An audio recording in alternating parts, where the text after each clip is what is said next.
Welcome, everyone. Thank you for joining us today on this Period Action Day 2021 session on the role of language in the menstrual movement. My name is Ali, and I am the chair of the Youth Advisory Council. So today, I will be your host as we discuss the power of language to empower, educate, and shift our mindset around menstruation.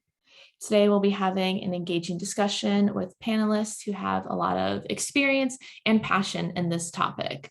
And we'll start by having each panelist introduce themselves. Madi, would you like to go first? I would love to. So hello, everyone. My name is Madi Roby. I use they, them pronouns. I am primarily an intersex advocate and educator. I do a lot of intersex advocacy work, from advocating for bills and legislation to educating through like intersex 101 workshops and things like that, as well as just sort of like posting on my socials and sort of creating content that gets the word out about intersex people. So I'm really happy to be here and sort of bring this perspective to this conversation. And thank you so much for having me.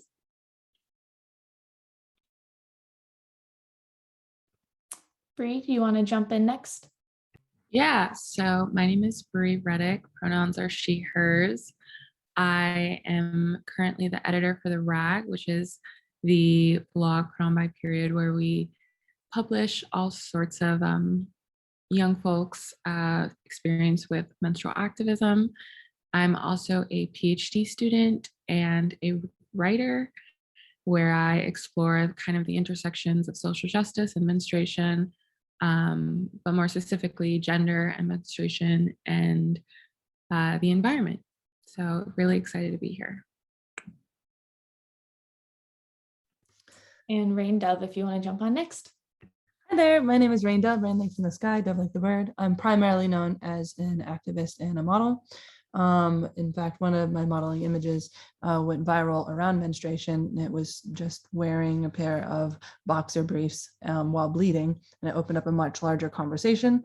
I travel around the world and meet everyone from politicians to on-the-ground activists to oppositional entities who are making our lives more dangerous or impeded. And the topic of menstruation has been a part of that work.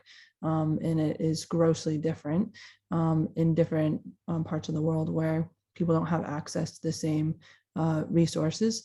And so I just want to say I'm very grateful that we're here today. I want to acknowledge our privilege to have this conversation and not be arrested for it. And I want to say thank you to our other panelists who showed up, because it's not always easy to talk about something so unpopular. Awesome. Thank you so much. We are so happy to have all three of you here today. So as we know, language is a powerful tool in social movements. It can be used to bring people together under a shared cause, and it can also be used to exclude groups from conversations altogether. So today we're going to dive right in and explore some of those complexities of language within the menstrual movement. So to start off, why does the language we use matter when talking about menstrual equity? I can go first. I think that the language we use matters because ultimately, I think we forget the ability for language to narrate not only movements, but struggles and ultimately stories. And it dictates whose story gets told and why. And I would like to think that when we're more inclusive of our language, we can make room for all types of experiences, especially those that sometimes get lost in the margins. And yeah, I mean, menstruation is something that impacts everyone, whether you bleed or not. And I think that when we are broad, we're an intentionally broad and inclusive. I think it makes more people have like a social responsibility rather than putting that only on the menstruator themselves. Something that I feel like comes up a lot in sort of conversations about inclusive language, at least something that I always hear is like, well, we can't be inclusive of everyone. We can't use language that like is affirming for everyone.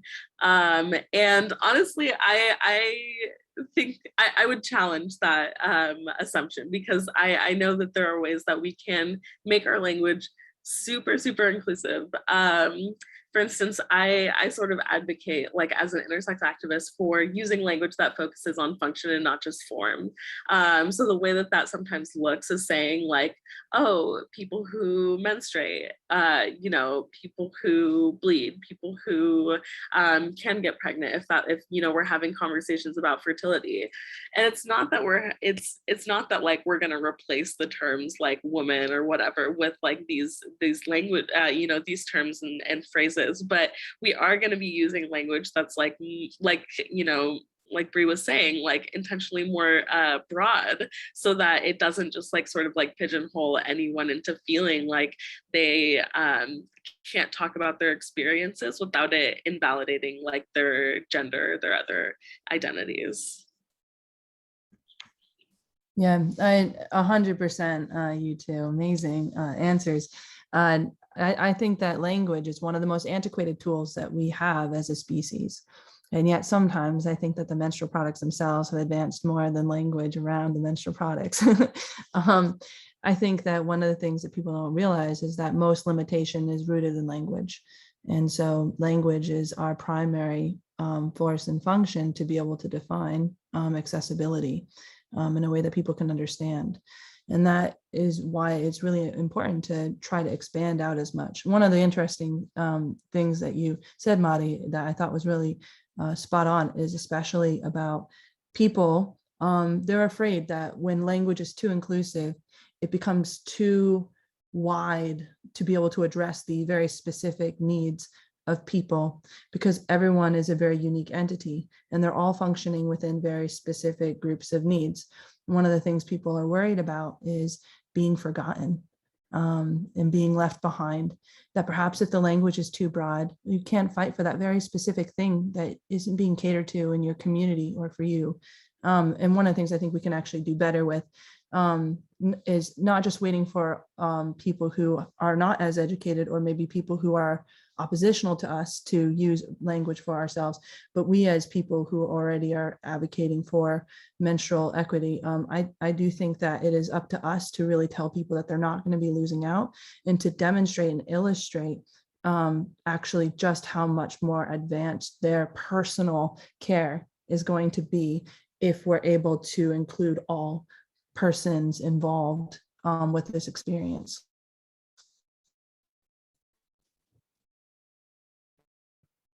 Yeah, awesome. Those are all such great points. So you all kind of talked about different populations or people who might be being left out of the menstrual movement.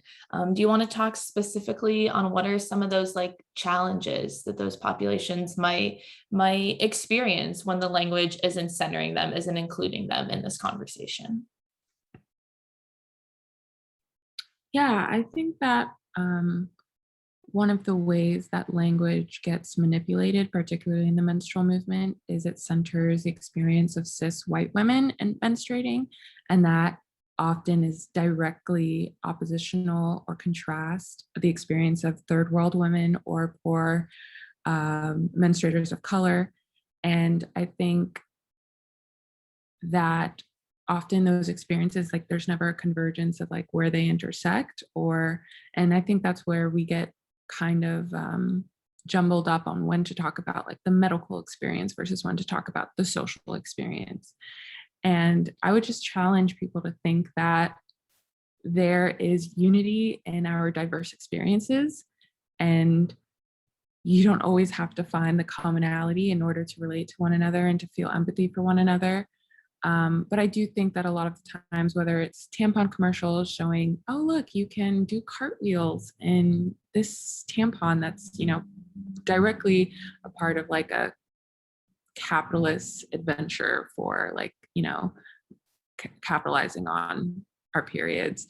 I think that we can use, you know, particularly platforms and other things to really highlight the experience of all types of menstruators rather than just cis white women who bleed.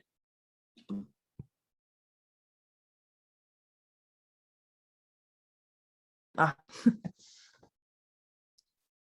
Bree, you hit the nail on the head for sure. I think that capitalism drives a lot of our education around menstruation. Even when you go to other nations, which almost every nation in the world has been hit by white supremacy in some kind of a way or other, because a lot of nations are operating off from a calendar created by a specific group of people, a monetary system created by a certain group of people, and even rules and expectations created by a certain group of people. It's unfortunate, but it is the way it is. And it doesn't have to be this way. One of the biggest things I see is that poverty is one of those is one of the biggest things that causes people to be excluded from conversations about menstruation. With poverty obviously comes marginalized communities in various intersectionalities, just because oftentimes we're discarded in different ways in our communities. But also a period is a terrifying thing for people who don't understand what's happening to their body and who don't understand what it means. And it can symbolize a lot of different things in a lot of cultures. And one of the things that we don't really have right now is access to a universal understanding of what menstruation means. So you can see in different parts of the world, when people menstruate, they have, even though they'll live in the same community or even country, they have different understanding of what it means for their future, and it can be quite damaging. And the language around menstruation is weaponized to make people feel dirty or small or terrified of themselves. For some people, menstruation even means the ending of their freedoms. And just to tie that up in a full circle, essentially what I'm saying is like, there are a lot of different ways in which people who experience poverty are controlled or manipulated. And for people who menstruate, that is one very clear weaponized thing to keep people who menstruate in poverty in check, and subservient even to other impoverished people around them who don't bleed, through law and through expectation and things like that. Yeah, and honestly, Rain, the like tagline of like periods are a terrifying thing is something that like I would also sort of like, latch onto, because like within both the trans and the intersex communities, which are so rarely talked about when it comes to like menstruation. I mean, we're starting to like get into it, obviously, like through things like this panel. But like the conversation is still not inclusive of like trans and intersex people. And so the idea of like periods being a terrifying thing is true. And it's true for my experience. It's true for so many of my intersex, colleagues, fellow activists, friends, because there are so many intersex like people who are cisgender women who just never have a period, and then that becomes its own thing of like, I'm afraid because I don't fit in. Like I'm afraid because I am not neatly like tied into this experience. Like we don't talk about like intersex people when we talk about like menstruation. So yeah, just the fact that like that is like periods are a terrifying thing is something I think about a lot in this level of advocacy. But yeah, I also think that like when it comes to making these conversations like much more inclusive, like we can't keep pushing out like trans and intersex folks, because like we are vital to the conversation, not just for our benefit, but for the benefit of all of us.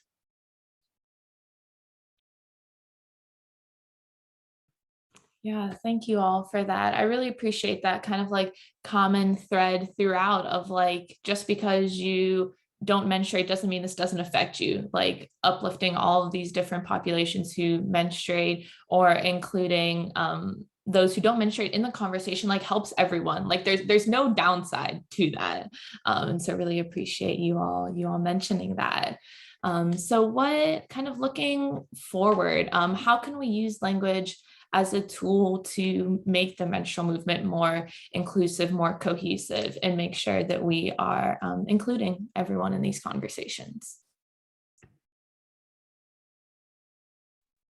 So one thing I think about a lot is the over medicalization of periods, but in the same breath, So I think periods operate in two ways. They're a biological experience, but they're also very much a social experience. And I think you have to be careful about that, because while you don't want to over medicalize the periods, at the same time, sometimes like biological terms can seem like a neutral site to discuss periods because they're not compounded with all of the other like stigmas that society brings onto them. And I think that we have to balance this, just like the experiences balance of both social and biological. We have to balance our conversations and our discussions and our advocacy to be encompassing to all of the experiences, both biological and social.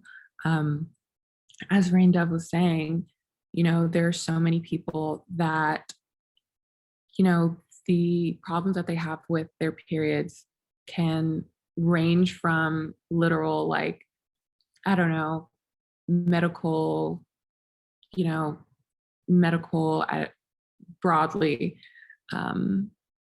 medical things. And then also you have people who their cycle can signal the end of their freedom, the end of their, autonomy.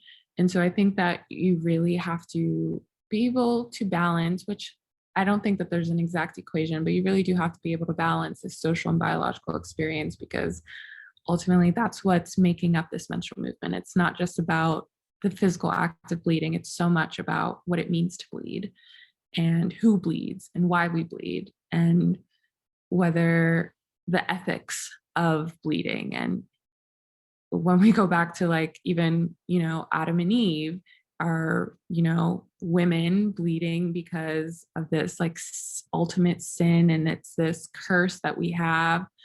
And, we're being punished for that. Like, what does that mean? And what does that look like? And how do we balance all of these things when so many people are experiencing them in such different ways?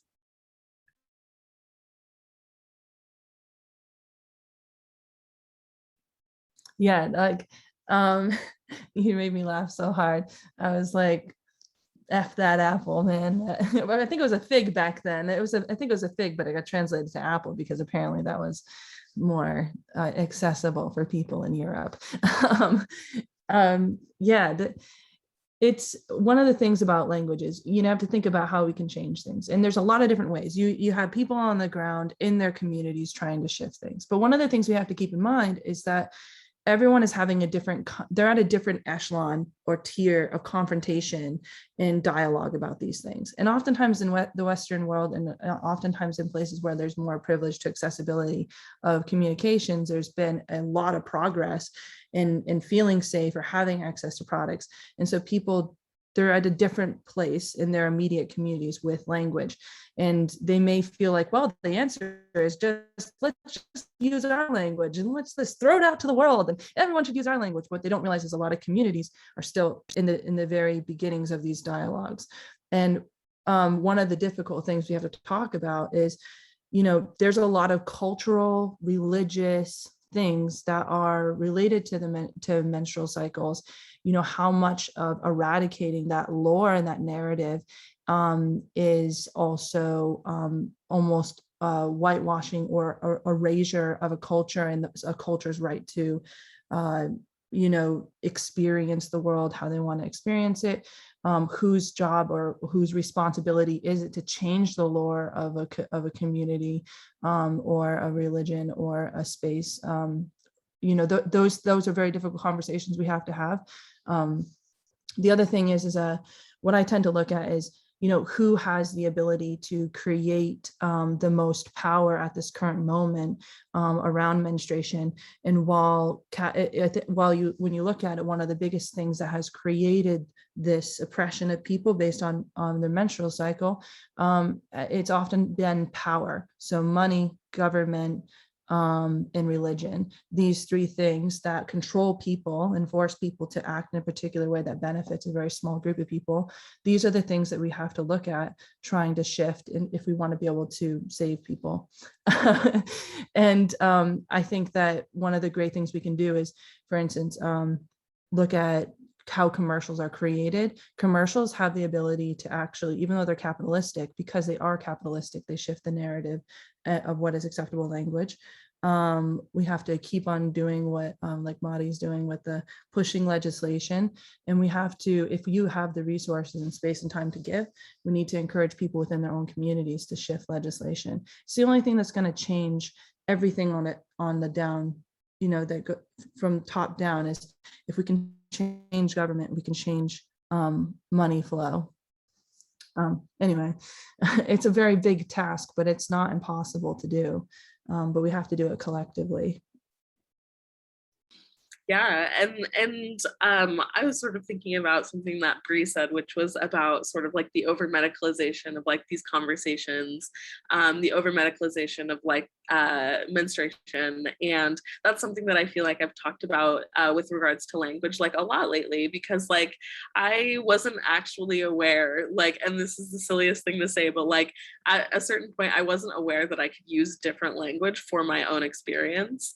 For instance, like I would get a lot of dysphoria from talking about sort of just like menstruation, like as a term. But when it comes to like other terms like bleeding and things like that, those are terms that I'm comfortable with. Those are terms that like work for me. And I think that that's a conversation that we need to like bring into you know, these spaces, is like, oh, we actually can use like affirming language. We actually can use language that is for everyone. We can use language that's specific to the person. Like it doesn't have to all be the same. And I feel like that's sort of like one of the most affirming things, again, in my experience. But yeah, that's something that I've been thinking a lot too. So yeah. I just wanted to jump back in and plug a really exciting project that Period is doing. And it does kind of grapple with this whole idea of medical terms versus social terms. And it kind of gives us one place to look for language to narrate the menstrual movement. So we are actually, Period is collaborating with the Menstrual Health Hub, particularly Madami, and we're creating a menstrual health glossary that kind of that gives definitions like that are absent of jargon. A lot of times we hear a lot of jargon in academic and activist spaces, but it kind of gives definitions and of these different terms that we're using. What does menstruator mean? What does it mean to have gender inclusive language? Like, what does that mean? And we're really excited. That's coming out soon. So keep an eye out for that.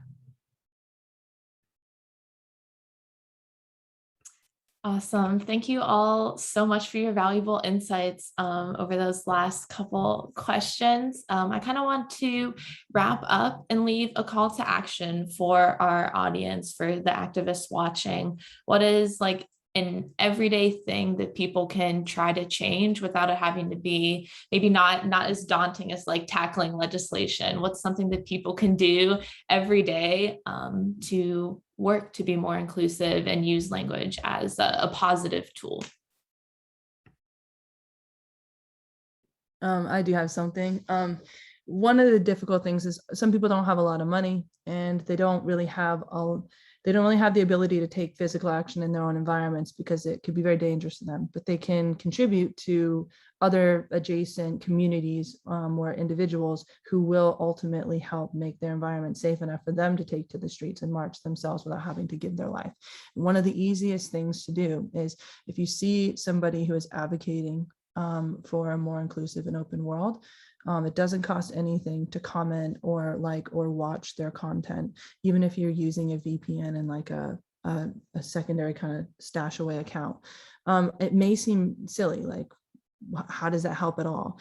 But what ends up happening is that every engagement allows people to generate revenue, and that revenue allows people to be able to push forward and continue to actually make these changes and movements. Without those little tiny bits of engagement, voices that are connected on a global scale and able to cross out borders without crossing out of their bedroom, they're lost. They're not able to be found. So if you can't personally come out yourself, you lifting up another person, just that engagement, it will change the world. in terms of the things that like, people can do like today, like day to day in their interpersonal social interactions, things like that. I think that like a lot of what we've been saying today so far is that like language is hugely important, and language has the ability to make people feel included or excluded. So when it does come to things like language and even just these conversations in general, the thing that like I always like think that is the most important is just having some degree of compassion and sensitivity to the people around you. I always want to assume that like in these spaces, in these conversations, we are being as intentional as possible, that we are like all on the same page, that we're all trying to like, we all have the same goal. So I think just like yeah, having that same level of passion, like having that willingness to be educated, the willingness to be wrong, all of it is so important for just being like an advocate and being just like a good facilitator of these conversations in general. And also it's one of those things that is easy to do for people, presumably, day to day again. So Yeah, I completely agree with both of you. And I also think that one way that you can challenge yourself is every time you go to say women when you're talking about menstruation, just say replace that with menstruator. I think that's a very easy beginning point for a lot of people because it includes so many more people who menstruate, and it's more specific and it's more inclusive. And I think that when we're intentional about our language, we're intentional about our movements. And in order for anything to work, we need to be intentional. So I just challenge anyone to, kind of interrogate how many times you're using women when you really mean menstruators, or how many times you're using female when you really mean something else, when you're describing an experience rather than, I think Mari said, rather than focusing on the form, you're focusing on the function. Is that right? Yeah, okay. And I think that is actually like a really, really great way to view activism, to view language, to view, honestly, movement building going forward. What a great way to end with some positive calls to action for people to start contributing to this powerful language shift in the menstrual movement. So thank you all again, Bree, Mari, and Rain Dove, for your valuable insights and really showing how much you all care about this cause. Appreciate your time today.